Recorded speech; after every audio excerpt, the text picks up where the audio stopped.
El cine documental también es una forma de activismo social y para hablar de esta experiencia estamos hoy con Lisette Argüello, una documentalista mexicana en Luchadoras. Volvemos.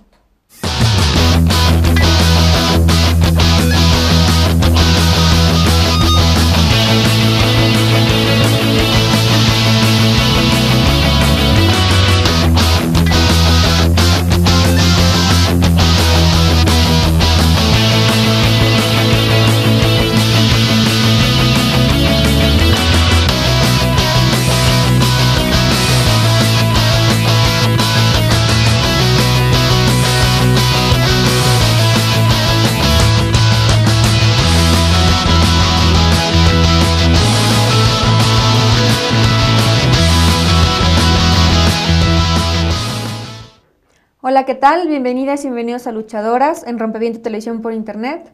Yo soy Lulú Barrera y hoy tengo el gusto de estar con Lisette Argüello. Gracias, Lulú. Bienvenida, Lisette. Lisette, tú conociste a Luchadoras cuando era una idea naciente, así que me da un gusto tenerte aquí, ya que es una realidad. Es un honor. Gracias a Rompeviento. Lisette, tú, bueno, empezaste en el camino del documental de una manera como muy sui generis, con una experiencia de vida que a mí me gusta muchísimo. ¿Nos puedes contar cómo te acercas por primera vez a hacer documental en tu vida?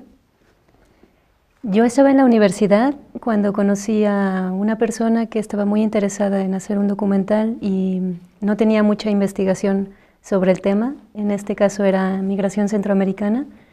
Y básicamente fue un grupo de personas que nos reunimos, que no teníamos experiencia documental, pero que estábamos muy motivados a realizar este cine social buscando denuncia y hacer como conocer este tema que para nosotros estaba muy poco transmitido en el momento, que era el 2003 más o menos.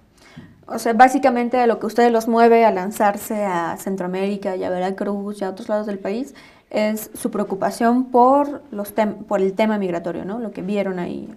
Sí, empezamos a hacer una documentación visual y también en otros aspectos para ver qué material había y descubrimos que no había mucho en términos de documental. Entonces, pues un poco sin conocer, todos nos pusimos a hacer propuestas y cuajó en una película que se llama De Nadie. Esta película pues estuvo muy bien recibida y también pues al final tocó varias plataformas de cine internacional y bueno, pues así fue como empecé yo, como diría Tim Dierdemal, que es el director con el que trabajé, por accidente más que nada terminamos en documental.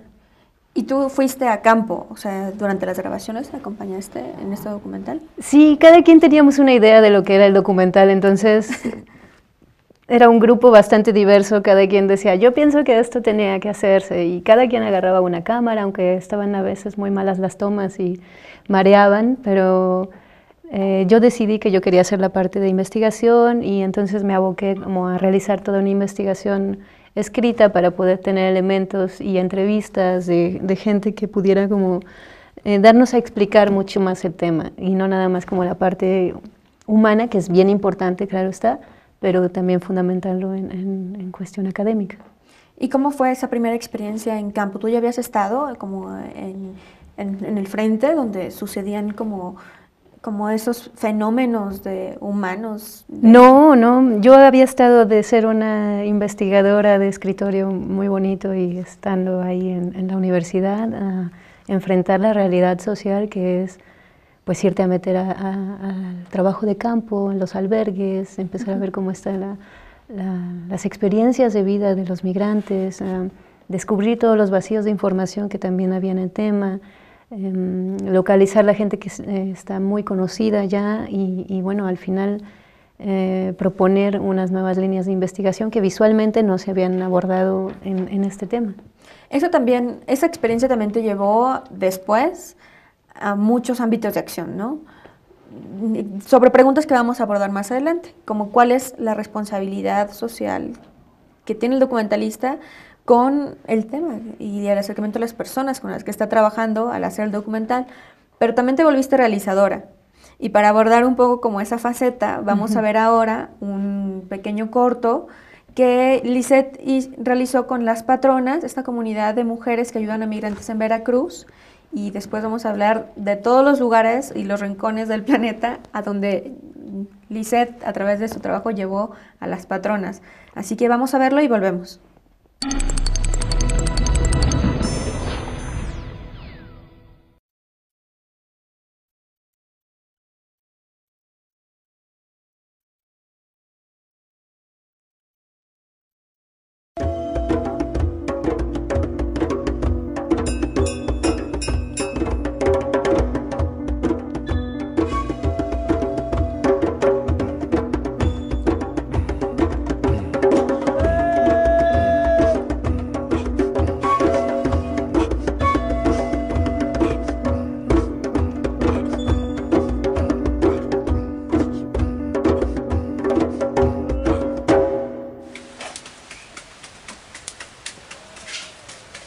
Ya viene a ver mi juguera.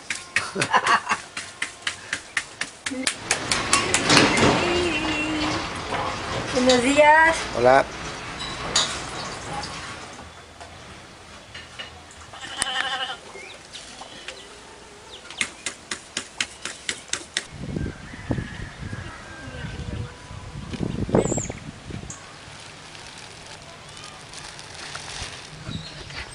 Yo me voy para abajo.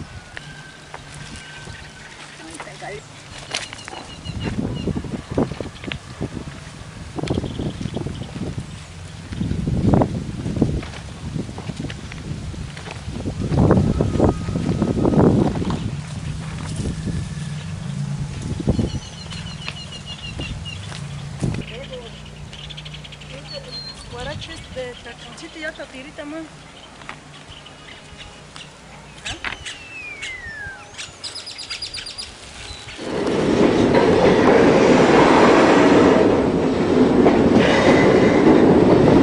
Me vine de mi tierra El Salvador, con intenciones llegar a Estados Unidos. Sabría que necesitaría más que valor, o a lo mejor quedaba muerto en el camino.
Se gusta en el tren de paso, se gusta en el tren de paso, sale subir en la patrona. Sale subir en la patrona, se gusta en el tren de paso, se gusta en el tren de paso, sale subir en la patrona. Anda avienta en su comida, si usted extiende bien los brazos, si usted extiende bien los brazos, tal usted sale su vida. Anda avienta en su comida, si usted extiende bien los brazos, si usted extiende bien los brazos, tal usted sale su vida. La patrona es la esperanza del migrante en su camino, del migrante en su camino, ese pueblo es la esperanza. La patrona es la esperanza del migrante en su camino, del migrante en su camino.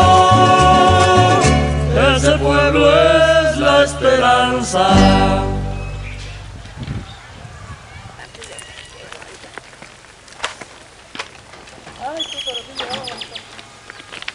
Todos se vieron. Todos, los de atrás, poquito. Los bastimentos dicen ser Pancho. Es lindo México, pero cuando crucé, atravesarlo sin papeles es muy duro. Y hasta ahí. Por un chamaquito dice, agua, doña, no sé Le qué. dije a Alfonso a darle el agua porque ¿quién va a dar el agua? Ya ves que yo te venía con otra carretilla. El agua se tenía que ir. Y se fue. No viene con la carretilla.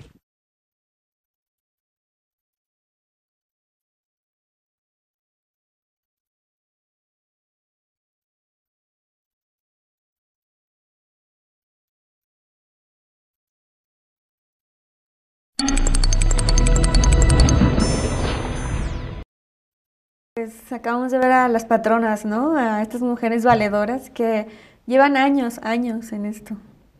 ¿Cómo conociste a las patronas por primera vez? Tindir Damal estaba en varios albergues y en uno de ellos, que ya está cerrado en Orizaba, alguien le enseñó unas fotografías que de hecho salen en el documental de Nadie. Y entonces, estando por la zona, nos fuimos a buscarlas en los pueblos y hasta que dimos ahí con la familia.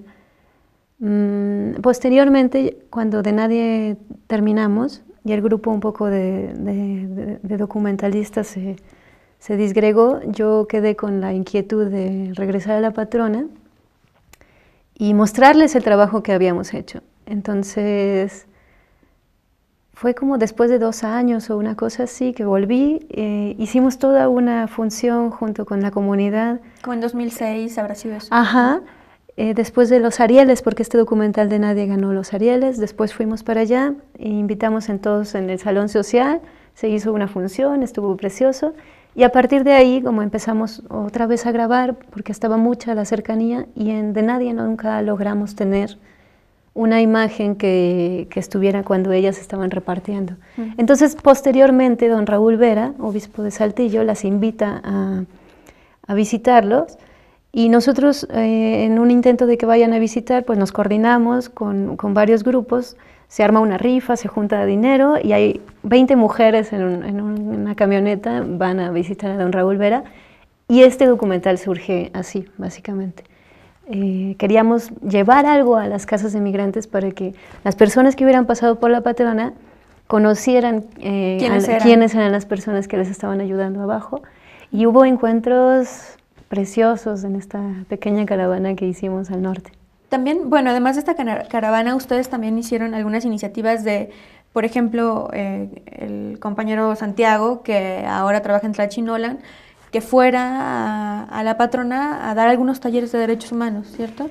Hubo y hay una red que se ha construido alrededor de los documentales. Yo siempre he pensado que el documental puede unificar muchísimo al espectador con el cambio social que está siendo conectado a través de muchas formas. Y una de estas pues era servir como un enlace directo.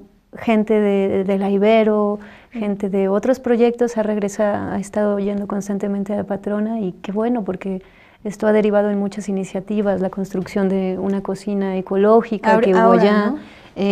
Se juntó con varias fundaciones, también es muy conocida ya la patrona en Veracruz, hubo otros documentales. También, exacto. Y sigue habiendo, entonces mediáticamente digamos que las mujeres son muy conocidas, y esto pues les favorece también muchísimo porque es una forma de protección, que sabemos que la migración pues siempre tiene este lado de obscuro, en donde hay también pues toda la parte de delincuencia organizada que se alimenta de los mismos flujos migratorios. Y bueno, tú decidiste todo tu trabajo en producción de documental posterior, en realidad está enfocado prácticamente al tema de la movilidad humana, ¿no? Ya sea la migración o algo que vamos a ver más adelante, que es la trata de personas con fines de explotación sexual, particularmente mujeres. Pero algo que yo te quería preguntar sobre la patrona, de 2003 o 2005, cuando ustedes les conocieron, a el día de hoy, o sea, todo ha habido un gran cambio. ¿Tú has visto un cambio en las patronas? ¿En qué sentido crees que haya pasado? No sé. Es una evolución constante, no nada más para ellas, para todos los seres que llegan a interactuar con ellas. El trabajo que hacen es un mensaje directo de la existencia de algo más grande, entonces toca muchísimos corazones y toda su humanidad y su bondad. Entonces, Claro que hay evolución y lo miras en su discurso, en su lenguaje, en su forma de expresar, en todas las interacciones que han tenido, pues siempre son salen más fortalecidas. Muy fortalecidas. Es verdad que han tenido también pues sus experiencias allí, pero como todos los procesos sociales, pues hay un momento en donde se empieza a hacer cambios en tu persona, y el documental es eso para mí.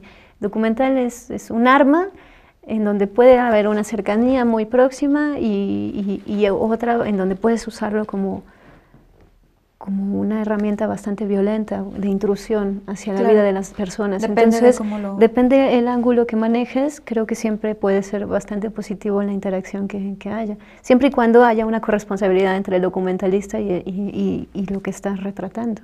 Y justo vamos a hablar un poco más adelante acerca de estos límites éticos que hay en la realización de un documental, también a través del apoyo que diste a la producción de otro documental que se llama Coyote. Pero vamos a volver también para hablar de otra luchadora que es Doña Concha. Claro. Que está también en el pequeño corto que acabamos de ver. Y estamos aquí en Luchadoras con Lisette Argüello, documentalista.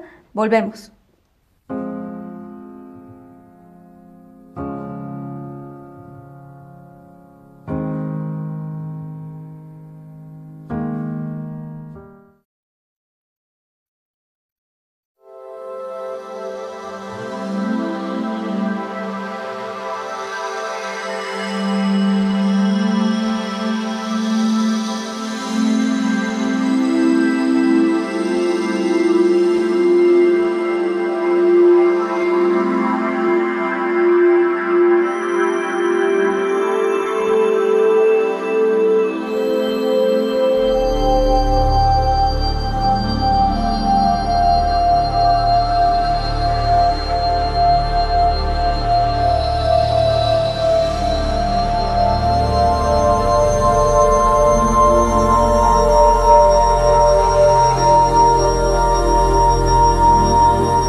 Estamos de regreso en Luchadoras, estamos con Lisette Argüello platicando acerca de, bueno, el documental como una herramienta también de cambio social, ¿no? De incidencia, de activismo. Y estábamos ahora hablando de Doña Conchi, o Doña Concha, que es también una mujer que, como las patronas, estaba dando apoyo a migrantes, no solo a través de comida, no sé, tú la conociste mucho más, pero ella fue detenida y pasó meses en prisión con cargos, por supuesto, falsos, y me parece que el Centro de Derechos Humanos Miguel Agustín Pro estuvo ayudando bastante, apoyando su caso para que ella saliera, y en algún momento ustedes en esta iniciativa después de la patrona reunieron a Doña Conchi y a las patronas. ¿Cómo fue eso? Nos enteramos del caso de Doña Concha. Nos tocó muchísimo porque pues estaba sola y platicamos con las mujeres de la patrona que había otra mujer que estaba en Veracruz y estaba sufriendo toda esta situación de acusaciones. Y entonces, como para motivarlas o vincularlas, dijimos, bueno, pues tal vez ustedes puedan escribir o mandar un mensaje. Y las mujeres mandaron un bonche de cartas para estar ahí animando a Doña Concha. Doña Concha no sabía leer, no sabe, tal vez todavía ahora. Y entonces estaba este productor con el que trabajé, Javier, que también estaba muy en contacto con Doña Concha y le hicimos llegar las cartas a través de él. Entonces, saliendo de la cárcel, después de la defensa que hizo el PRODH, la contactamos como en vacaciones para irse con sus sobrinos, nietos a la patrona, y allá se quedó un tiempo. Y pues era como también el contraste de una mujer que trabaja sola y mujeres que trabajan en comunidad, cómo están expuestas. Entonces básicamente era la idea también de vincularlas para que se fortalecieran entre ellas. ¿Y Doña Concha sigue haciendo esta labor? De Doña Concha ahorita yo no tengo mucho conocimiento, sé que está todavía por Querétaro, sé que también su situación era bastante complicada y ojalá que vaya mejor. Sí. Bueno, también el pequeño corto que acabamos de ver fue a dar la vuelta al mundo, como en su momento pasó con De Nadie, ¿no? Que también fue premiado en el Festival de Sundance para, bueno, toda la emoción y la sorpresa de ustedes y de los que estábamos cerca de ustedes. Y uno de los lugares a los que fuiste con la patrona, con este corto, es Abu Dhabi. ¿Cómo fue esa experiencia? Pues en realidad fue un circuito de festivales de cine que nos abrieron muchísima puerta. Empezamos con Morelia, Morelia nos vinculó con otras personas y al final pues en Morelia estaba la directora del Festival de Abu Dhabi, que le había encantado también el corto, y ella posteriormente también nos vinculó con el Short Film Corner de Cannes. Entonces, como todos los festivales, estaba muy buena recepción, y Abu Dhabi pues fue muy interesante porque en realidad pues es pues un público muy diferente. Ellos viven también un sistema de inmigración pero bastante también institucionalizado, muy cerrado, y era también como mirar y vincular como todo un sistema que trabaja de migrantes, porque 90% de la población es migrante y el 10% es árabe, que es la que detiene la economía en todo el país. Entonces, llegar a Abu Dhabi ya de por sí, pues no es fácil, tienes que tener una visa, alguien que te invite, alguien que está responsable de vos en el país, y a partir de allí como ya te puedes vincular. Entonces, había películas de todos lados. Uno de los hoteles donde nos hospedaron era de estos hoteles de 7 estrellas, donde hay oro y no sé, pues unas cosas como tremendas, ¿no? Imagina el nivel de calidad de vida que tienen allá, es increíble. Y al mismo tiempo estás en el subway más moderno y de repente estás viendo a los trabajadores hindús que se ocupan nada más de ciertos servicios, a los pakistaníes de otros, ¿no? Y cómo también puedes interpretarlo como un sistema de trata de personas también, si lo quisieras ver así, ¿no? Porque también pues cae mucho en situaciones que pueden derivarse como explotación y de esclavitud. Bueno, además de que ha de haber una desigualdad abismal, ¿no? La hay, definitivamente, la hay, y como en muchas chica, formas. En un país árabe, aunque fuera una capital moderna y un festival de arte y tú fueras la directora, invitada, lo que sea, ¿cómo fue la experiencia? En realidad, pues como si no vas vestido como occidental, que se llega a dar, pues en realidad también pues tienes otro tipo de interacción. Y yo lo que hice por mis rasgos y mis características fue hacer lo mismo que musulmanas y me cubrí. Y esto de alguna forma estaba muy contradictorio porque me sentía protegida, ¿no? Por este sistema, por esta forma de cubrirse, y entonces pude explorar con muchísima más libertad y también indagar sobre el tema hasta de prostitución y trata de personas, que era lo que me interesaba estando allá. Y darte cuenta que aún en países también tan radicales hay como estos dobles estándares de calidad, de situación de vida, en la que la prostitución también tiene sus mecanismos y sus formas de explotación. Claro. Bueno, otra de las experiencias que tú has tenido en el desarrollo de documentales no solo ha sido como directora, sino también como en el ámbito de la producción, y ahí has apoyado algunos otros documentales como Coyote y La Jaula de Oro. Sí. Entonces yo quisiera que habláramos un poco de Coyote, porque el personaje central de ese documental es una persona, no sé, intrigante y también no sé, te despierta muchas preguntas en Sí. realidad. Vamos Maco. a ver entonces un pequeño cortito, un extracto del documental, y después volvemos para platicar Claro. acerca de tu experiencia. Es que si vas a ir con esa mentalidad de que van a regresar, te van a regresar. Entonces tienen ustedes que mentalizarse, tener la mente, bueno, la mente es como un paracaídas, solo funciona si están abiertas, y aquí estoy viendo que están cerradas. Una pregunta, ¿cómo voy a ir vestida yo? Pues puede ser que te vayas con así, vestida formalmente de un pantalón de tela, un tu saco, así bien bonita. Es más, vamos a ver cómo te consigo unos lentes a ti. Es más, es con una cultura de belleza. Vas a tener que ir sexy. Miren, este es el África. Por este río pasan muchos animales. Es así como México. Cuenta que el río es México. Y nosotros somos las cebras. Esos cocodrilos son los mareros, la policía mexicana y uno que otro que nos da a saltar. Entonces yo voy a encargarme de pasar ese territorio, que pasen bien ustedes y primeramente ellos lleguemos a Estados Unidos bien, que no les pase nada. Pues eso me encargué de hacerlo. Ese es mi trabajo, pues, llevarlos con bien al otro lado. Soy un coyote, llevo ilegales a Estados Unidos. Mi trabajo no está bien visto. Hablan mucha mierda de nosotros. Claro, hay algunos que la han regado, pero no todos, son mentiras. Mi trabajo es como una labor social. Esta gente no podría pasar sin mí, porque está muy duro. Y tiene que ser algo rápido, porque antes que construyan el muro. Mi trabajo es así infamible, imaginativo. Yo trato de darles nueva entidad a la gente. Los hago pasar por personas respetables.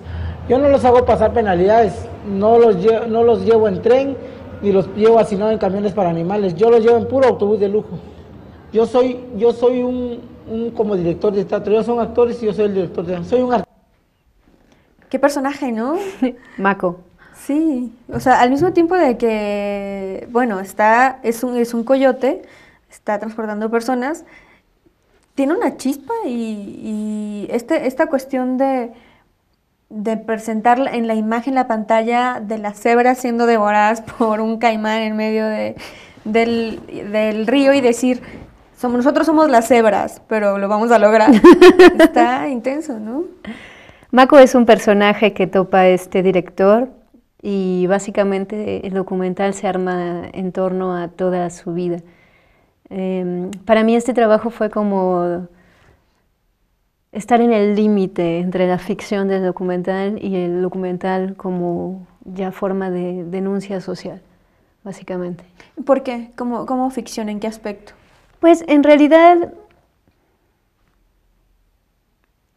al manipular de cierta forma y poner a tus personajes o a tus caracteres en situaciones de vida, como lo puede ser ya ir acompañando a todos estos tres personajes que tienen como misión llegar a Estados Unidos, pues nos pasan una serie de aventuras que yo creo que el director nunca pensó que nos iban a pasar. Bueno, al intentar cruzar la frontera, hubo una situación con unos policías, querían robar también a los migrantes, al final pues llega el policía y se hace toda esta historia. También aseguran a una de las chicas y nosotros venimos ahí viajando con ellos, entonces perdemos a un personaje que después tenemos que recuperar en un tren de carga.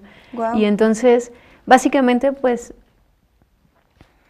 yo siento que también el documental, bueno, como todo, se puede manipular y cuando estás también poniendo un camino bastante estrecho a tus personajes para que sigan cierta ruta, pues entonces ahí hay una pequeña línea del tema de discusión entre lo que es ficción y lo que es documental que bueno, no podemos percibir muchas veces nada más así en una película.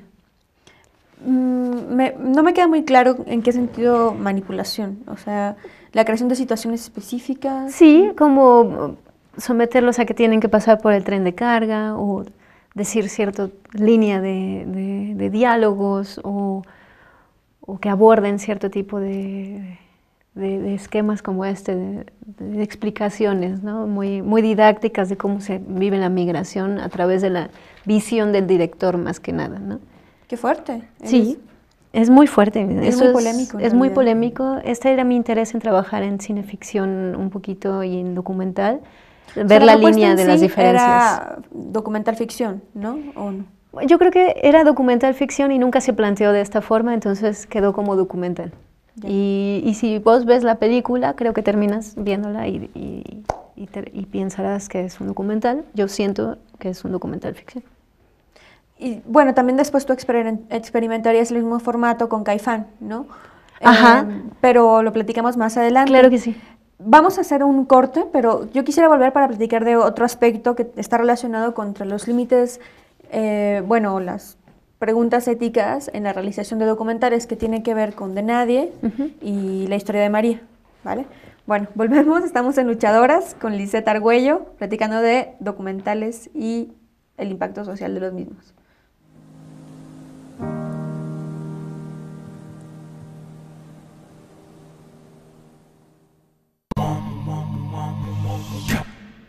I'll give you my heart, I'll give you my heart. Please treat it carefully.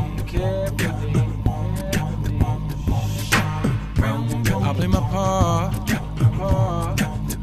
as we take care of we. See, I'm done with the superficial, artificial. We official, we insane. My soul and every fiber of my tissue. Let my blood be the ink. For the covenant we sign, and while others they be finding some reasons to let all this sink. We will rise, no matter what nobody thinks. See, we are one.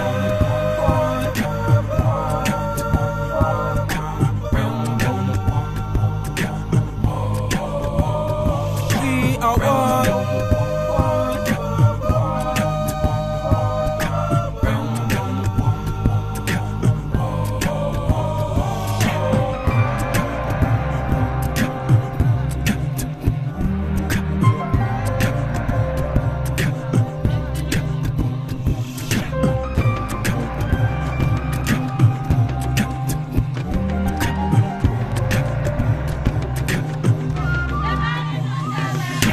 Life can be near to me, far away when the vision's not clear to me.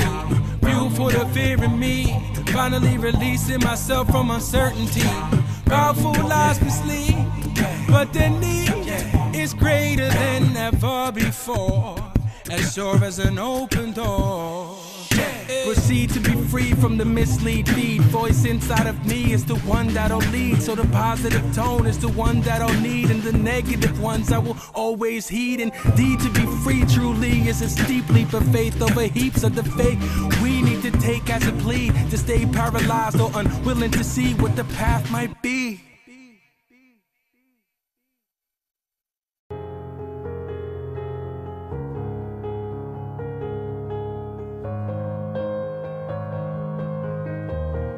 Estamos de regreso en Luchadoras, platicando con Lisette. Lisette, bueno, también en De Nadie hubo un aspecto muy concreto que tiene que ver con la historia de María, que es la personaje principal. ¿Ustedes tuvieron algún seguimiento a la historia de María después de que hicieron el documental? Después de que hicimos el documental, me parece que nuestro director tuvo más contacto con María. Yo personalmente ya no tuve. Después intentamos contactarla por algunos medios y gente que había visto el documental nos trajo después noticias, y entonces empezó a ser también un mito sobre lo que había pasado a María, y ninguno creo que de nosotros sabemos qué habrá pasado, así que si alguien tiene noticias de María, por favor, siempre estamos muy agradecidos de saber algo. Yo me quedé con la idea de algún día ir a Honduras, tal vez para ver qué sucedió con la familia o demás, pero en realidad pues nunca sabes realmente el impacto que puede tener un documental en la vida de las personas, claro, tanto de las que están siendo retratadas como en tu vida. Y es una responsabilidad, ¿no? ¿Cuál es la responsabilidad que hay hacia los personajes, sobre todo en un documental, y en un documental en situaciones tan extremas como pudo ser la experiencia de María al cruzar por el tren? Pues yo siento que básicamente es como en una película ficcionada. Realmente pues es una persona que, siendo o no actor, al final es un vínculo como laboral, y en términos documentales estás retratando la vida de las personas, entonces por tanto conlleva sentimientos, emociones y muchas otras cosas que a veces el documentalista, desde mi punto de vista, no considera. Como hay un contrato social y hay que tenerlo bien definido cuando uno inicia también el documental, sobre la corresponsabilidad que tiene al retratar también las historias. Claro. Y en definitiva siempre va a haber un rompimiento. Un rompimiento. Entre lo que era la vida de la persona y lo que comienza a transformarse. También de la de uno mismo, porque hay una interacción que yo siento no queda nada más en el hecho de que documentalista, cineasta, voy a los festivales de cine y estoy haciendo con un instrumento mi vida, mi carrera, ¿no? Sino estoy realmente teniendo una interacción, compromiso con la historia contada, ¿no? Muy profunda. Y por eso te digo que es un arma que puede ser como algo que te desnuda el alma y estás expuesto totalmente. Entonces, claro que depende del documentalista. Yo desde mi perspectiva me gusta mucho más tener un contacto más profundo, aunque después también hay otros debates, ¿no? Habrá quien considere que un contacto más profundo es a través de un intercambio. Yo siempre considero que es de información, básicamente. Vamos a empezar a platicar acerca de Caifán, que Okay. ya lo hemos presentado varias veces a lo largo de la entrevista. Caifán es un documental que estás por concluir, que, bueno, justo su tema es acerca de la trata de personas con fines de explotación sexual. Hablábamos un poco antes en la informalidad, antes de comenzar, luchadoras, de la falta de estadísticas oficiales o confiables, certeras a plenitud sobre la cantidad de personas que son víctimas de trata. No hay, por ejemplo, un sistema, aunque ha habido progresos en los últimos años relativamente importantes, como la ley, que tiene también sus carencias. ¿Cómo te enfrentas tú a este tema y cómo en medio como de esa relativa falta de información haces tu labor de investigación para este documental? Básicamente el tema de migración me vincula con lo que es el tráfico de personas y a través del tráfico de personas empiezo a abordar lo que es la trata de personas y mi interés entre la trata de personas está lo que es referente a la explotación sexual.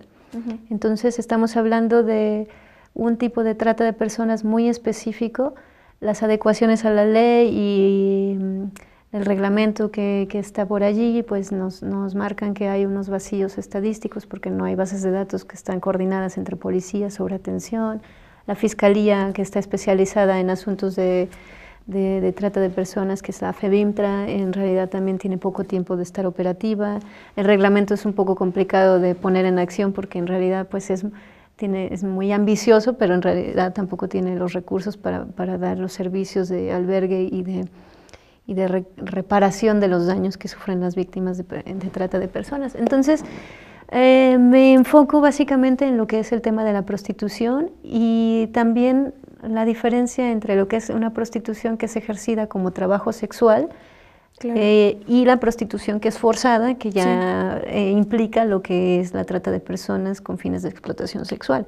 Básicamente es como llego yo a conocer el tema, me adentro dentro de una investigación sobre lo que es la trata de personas, localizamos esta localidad en donde empezamos a grabar y básicamente el tratamiento que se le dio fue algo ficcionado, documental, en el sentido que no queremos exponer a las víctimas, pero hay una base documental de entrevistas en la cual, por protección a las personas, sin tener que caer en ciertas formas de censura, intentamos entonces que sea reproducido y con diversos personajes, pero tampoco nunca manifestamos quiénes son las víctimas y quiénes son la parte de personas que nos ayudan a ficcionar este tema. Entonces, ahí es en Caifán donde a través de la seducción este personaje está al acecho de mujeres que a través de sus sueños, de todas estas prácticas culturales y sociales, están en el idilio de estar buscando este príncipe azul que va a venir a conquistarlas y pues llegan estos caifanes, padrotes, como son también conocidos en la parte de Tlaxcala, específicamente en alguna comunidad que está por allí, en donde trabajamos, y que por términos de seguridad pues también consideramos que no es importante hacer mención, como de los nombres de las personas con las que trabajamos. Entonces, pues básicamente es como llegamos a esta comunidad y empezamos a abordar el tema de la prostitución desde diferentes perspectivas. Para mí es abordarlo desde la parte social, cultural, de este mercado laboral, que como una persona llega a ser mercancía incluso antes de que nazca, ¿no? Muchas veces ya está considerado que un ser humano va a estar preconcebido con fines de explotación sexual. Entonces, pues encuentro en el tema una cosa muy apasionante. Vamos a ver ahora un pequeño tráiler para que podamos ver de qué va el trabajo, porque también tú incluyes ahí algunas, pues otras relaciones más simbólicas con el carnaval también. Claro. Y bueno, vamos a verlo y volvemos platicando más sobre Caifán con Lisette. Las chicas no tienen marido, tienen que ganarse la plata como quiera que sea.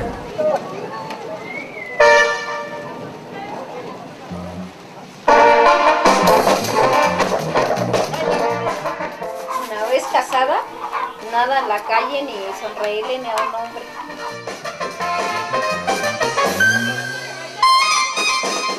Sientas que se te acaba la vida nomás porque no tienes hombre. Para que tú mandes y grites necesitas estar a la línea tú. A ti no te importe que ande de tu marido como quiera. Los trabajos que ellas encuentran no les gustan. Creen que de prostituta se la ganan más fácil. Acuérdate que el hombre 100% es cabrón. ¿Será algo con lo que naces? Entonces, el Caifán es este personaje que, bueno, es el padrote, el que engaña, el que hechiza, pero ¿cuál es la relación con el carnaval?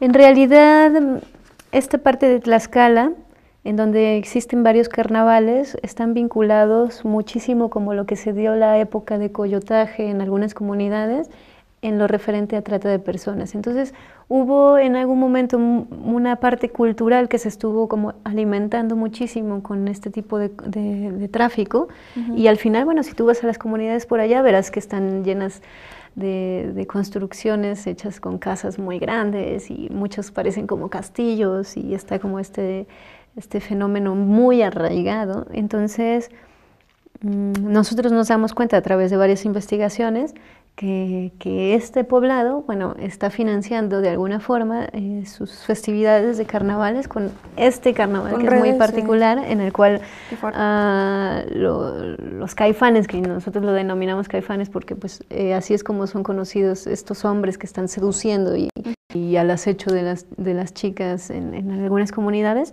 pues entonces tienen esta representación que para mí era algo muy simbólico, el chicote, la máscara, todo el traje en el que se reúnen a celebrar una fiesta que es católica, pero al final también a perpetuar estos sistemas, perpetuar estos sistemas de explotación. Y nos decías ahora que seres humanos concebidos desde su nacimiento para ser explotados sexualmente, o sea, porque también es común oír que hay redes familiares dedicadas a esto que... ¿Eso es real? Pues en realidad sí lo es, y es una de estas partes culturales que de repente se vuelven prácticas aceptadas en la comunidad. Entonces la familia se vuelve parte de este sistema de explotación porque ellos mismos han tenido que ser parte también de la explotación. O sea, hay condiciones de pobreza. Hay condiciones de pobreza, también hay condiciones en las que, bueno, el mismo hombre se somete a mecanismos de violencia para eliminar en sí mismo estos sentimientos que le provocan una doble moral, que es la de explotación, y por otra parte tener tu familia en tu casa como si estuviera todo perfecto, y este sistema de explotación que se perpetúa, ¿no? A través de bases mecánicas que son también el machismo y muchos otros factores que no considero que nada más hay una perspectiva para esto. Bueno, vamos a volver en el último segmento de Luchadoras, ya llegamos casi al final, pero quiero hablar mucho más de Caifán. Claro. ¿No? Vamos a volver en un momentito, estamos con Lisette hablando del documental.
Estamos en Luchadoras, en Rompiendo Televisión por Internet, platicando con Lisette. Ya casi llegamos al final del programa, Lisette. Pero cuéntanos cuándo vamos a poder ver Caifán. Si Dios quiere, ya este año espero que terminemos. Porque bueno, en realidad creo que es un tema muy poco explorado y más en la pantalla, ¿no? Básicamente este sería uno de los primeros documentales cortos que va a haber sobre el tema y más en el tema de Tlaxcala. Que es uno de los principales estados donde esto sucede, ¿no? Sí, si no es básicamente el principal cruce que hay hacia toda la parte norte del país, Tenancingo también y todas estas áreas locales que están por ahí, son puntos de referencia muy importantes. Además del trabajo documental que haces, bueno, y del trabajo de investigación que has hecho pues a lo largo de tu vida, ahora estás trabajando en un proyecto en la Organización Internacional de Migraciones. Para las migraciones, Para las migraciones, en Acayucan, en Veracruz. Sí. ¿Nos puedes contar un poco, porque bueno, estás literalmente al frente, en el frente de lucha donde pasan las cosas, y también colaborando con varios proyectos que dan atención a migrantes en condiciones de vulnerabilidad o incluso a migrantes que deciden que quieren regresar a sus países de origen? ¿Cómo es esta experiencia? Pues básicamente yo me había vinculado ya con todo lo que era la parte de sociedad civil, con la parte legislativa de la materia migratoria, también pues la parte documentalista, que ya es otra aproximación, como la parte activista también en el desarrollo de proyectos con personas que están metidas en el tema, con albergues y demás. Y en algún momento yo sentí que para tener como esta integralidad en el tema, pues me gustaría trabajar con organizaciones internacionales que básicamente pues tienen fondos para poder abordar también situaciones de altas vulnerabilidades que sufren los migrantes y desarrollo de proyectos. Entonces, pues tomo este trabajo con la misión de poder elaborar también ahí algunos proyectos. Cuando hablamos de migrantes en situación de vulnerabilidad, ¿de qué estamos hablando? O sea, ¿nos puedes explicar? Claro, la vulnerabilidad en realidad se está hablando de cuando son factores o estructurales dentro de una sociedad en los que además del género de las personas no contribuyen a que puedan tener las mismas oportunidades de desarrollo, que esa es como la diferencia entre la vulnerabilidad y las personas que están en situación de riesgo o de alta marginalidad. Entonces estamos hablando de mujeres, de niños, menores no acompañados, personas que han sufrido accidentes o que ya de por sí en su situación de vulnerabilidad presentan dobles vulnerabilidades, que puede ser un menor de edad no acompañado que cae en una situación de, por ejemplo, embarazo, o una persona que ha sido víctima de trata. Entonces, es el área más afectada sobre todo de la migración, ¿no? Las personas que están siendo amputadas, pero muchas veces que la amputación no nada más es física, es en el espíritu, ¿no? Estás retornando a toda tu gente que está sufriendo un mar de calamidades en el país en dirección y filtrando también el tipo de migración que estás permitiendo pasar. Claro, esto es como documentalista en mi opinión, ¿verdad? Oye, y también ustedes están haciendo, o bueno, estuviste trabajando con retornos voluntarios asistidos. Voy a hacer una pausa rapidísimo porque yo quería pasar un pequeño corto del próximo documental que vas a trabajar, que es acerca del mensajero, que tiene que ver ya con más bien un terreno espiritual, ¿no? Una vivencia espiritual.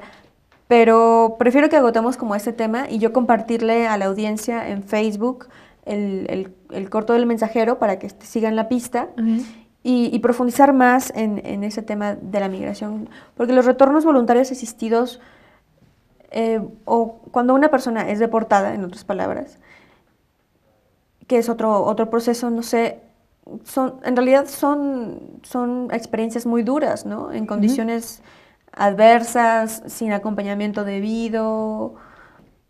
Técnicamente hablando, la deportación es diferente al retorno voluntario asistido. El retorno voluntario, como lo implica, son programas en los cuales la gente se encuentra en situaciones irregulares en el país y que a través de convenios con otros países o organizaciones internacionales se establece que las penalidades que van a tener para su retorno no van a ser las mismas que las de un proceso de deportación, en donde hay penalidades muchísimas veces, porque sabemos que la deportación en México no es una cuestión ilegal, es una falta administrativa. Entonces las penalidades que se llevan también son administrativamente diferentes. Y claro, muchas veces podemos ver la migración desde una perspectiva en que las personas pues están siendo coartadas de sus sueños o también están siendo truncadas en su camino, pero desde otra perspectiva muchas veces es gente que se encuentra en situaciones de alto riesgo, ¿no? Subirse al tren es una situación de alto riesgo y el hecho de que esté también tan transitado pues implica que puedan tener muchos accidentes. Entonces todos los filtros que se hacen en el término de aseguración a las personas, pues puedes, claro, humanamente pues es un sentimiento de frustración completamente lo que ves en las estaciones migratorias. Sin embargo, pues también de alguna forma estás entendiendo que las personas corren muchísimo menos riesgo a veces cuando son personas que están en protección del Estado, ¿no? Sobre todo menores de edad o demás, que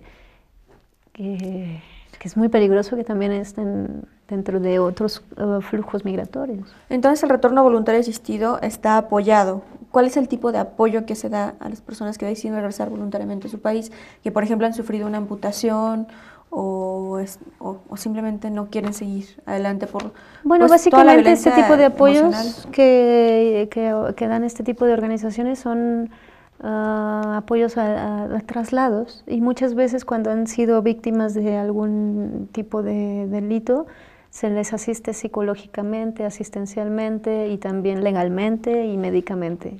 Entonces dependiendo de los programas que están, está una perspectiva institucional de cómo atender esto. Okay. Bueno, cuéntanos ahora del mensajero para dejarles a nuestra audiencia en Facebook el video y que lo puedan ver. Gracias. El mensajero básicamente surge de mi inquietud de llevar el documental también a un otro nivel.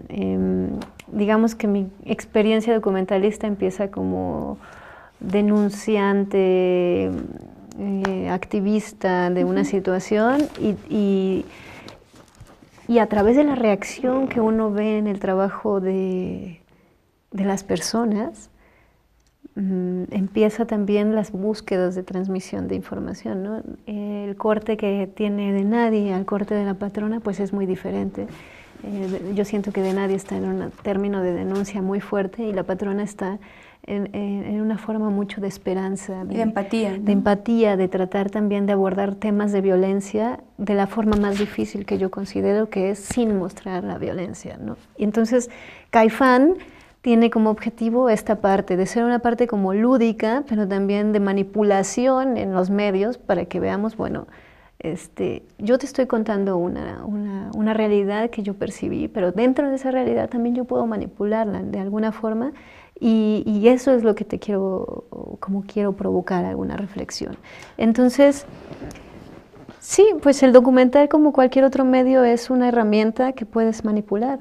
Claro, era justo lo que te iba a preguntar, porque cualquier narración es una lectura de la realidad. Tus ojos están percibiendo, están mandando una cosa que tú viviste desde cierto punto de vista y en Caifán yo intento que no sea una cosa direccionada, sino que yo te doy varios elementos para que tú, entonces desde tu perspectiva, desde tu vivencia, des una interpretación al documental.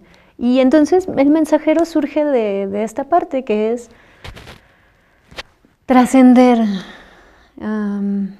la parte de te estoy dando una información, sino simplemente esto es como lo que yo percibo en el mundo y sobre comunidad, sobre temas un poquito más espirituales y me interesa saber qué es lo que te provoca.